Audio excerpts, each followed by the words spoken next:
Hello ସାଙ୍ଗସାଥୀ ମାନଙ୍କୁ ନମସ୍କାର। ମୁଁ ଆଜି ଆସିଥିଲି କେନ୍ଦ୍ରାପଡ଼ା ଜିଲ୍ଲାର ଆଶ୍ରମ ବାଲିକୁଦା ଥିବା ବାୟା ମଠକୁ। ଦେଖନ୍ତୁ ପ୍ରଥମ ଚିତ୍ର, ବହୁତ ସୁନ୍ଦର ବି ଲାଗୁଛି ଏ ଜାଗା। ମଠ ପରିବେଶ ବହୁତ ବଢ଼ିଆ। ଚାଲନ୍ତୁ ଭିତରକୁ ଦେଖିଯିବା। ଏ ଆଶ୍ରମ ପରିସର, ଧାନ କଟାଇ ସବୁ ଆସି ରଖା ହେଇଛି ଆଶ୍ରମରେ। ଦେବାଦେବୀ ସବୁ ଅଛନ୍ତି, ଫଟୋ। এই ଆଶ୍ରମର ଭିତର ପରିସର ଦେଖନ୍ତୁ। ଇଏ ହେଉଛନ୍ତି ଠାକୁର ଘର। ରାଧାକୃଷ୍ଣ ଠାକୁର ପୂଜା ପାଉଛନ୍ତି।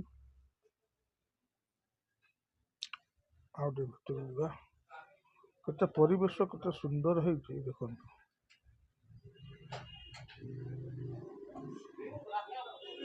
ଦେଖନ୍ତୁ ଗଛ ଲତା। ଗଣେଶ ମହାପ୍ରଭୁ ଅଛନ୍ତି। ଗଣପତି ବାପା ମୌର୍ୟା। ଆମ୍ବ ଗଛ ସବୁ ବଉଳ ଧରିଯାଇଛି। ଏଭଳି ଭାବରେ ପତ୍ର ବି ଦେଖା ନାହିଁ। ଆମ୍ବ ବହୁତ ବଉଳ ରହୁଛି। ନଡ଼ିଆ ଗଛ, ଗୁଆ ଗଛ, ଆମ୍ବ ଗଛ। ଛୁଆମାନେ ଖେଳୁଛନ୍ତି ଏଠି।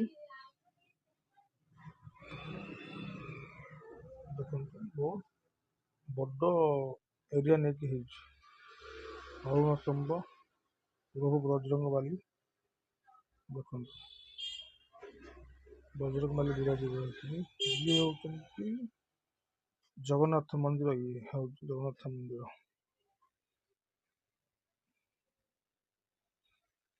ଏପରି ଗୋଟେ ମନ୍ଦିର ଅଛି ଦେଖନ୍ତୁ। ଇଏ ହେଉଛି ଆମର ଶିବ ମନ୍ଦିର।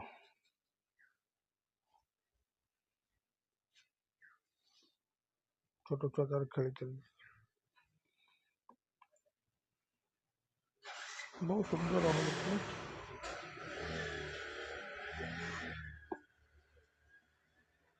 ଏଇପରି ଯୋଉ ଘର ଦେଖୁଛନ୍ତି, ଏ ଘର ସବୁ ରହୁଛନ୍ତି ବାବାଙ୍କର ଶିଷ୍ୟମାନେ। ଏଇଟା ହେଉଛି ସମ୍ମୁଖ ଗେଟ୍। ଏଇପଟେ ପ୍ରବେଶ କରିବେ ବାୟା ମଠ। ଆମର କେନ୍ଦ୍ରାପଡ଼ା ଆସି ସାରିଲା ପରେ ମଙ୍ଗଳା ଛକକୁ ଆସିବେ। ମଙ୍ଗଳା ଛକ ନିକଟରେ ପଚାରିବେ ଆଶ୍ରମ ବାଲିକୁଦାକୁ ରାସ୍ତା। ଆଶ୍ରମ ବାଲିକୁଦା ରାସ୍ତାକୁ ଆସିଲା ପରେ ବାୟା ମଠ ପଚାରିବେ। ବାୟା ମଠ ପଚାରିଲା ପରେ ଆପଣ ଭିତରୁ ଆସିପାରିବେ। ବହୁତ ସୁନ୍ଦର, ବହୁତ ମନ ଶାନ୍ତି ବି ଲାଗୁଛି। ବୃନ୍ଦାବତୀ ମା ଦେଖନ୍ତୁ, ମହୋତ୍ସବ କେତେ ବଡ଼। ସବୁ ସୁବିଧା ବି ଏଠି ଉପଲବ୍ଧ। ବହୁତ ଭଲ ଲାଗୁଛି ପରିବେଶ।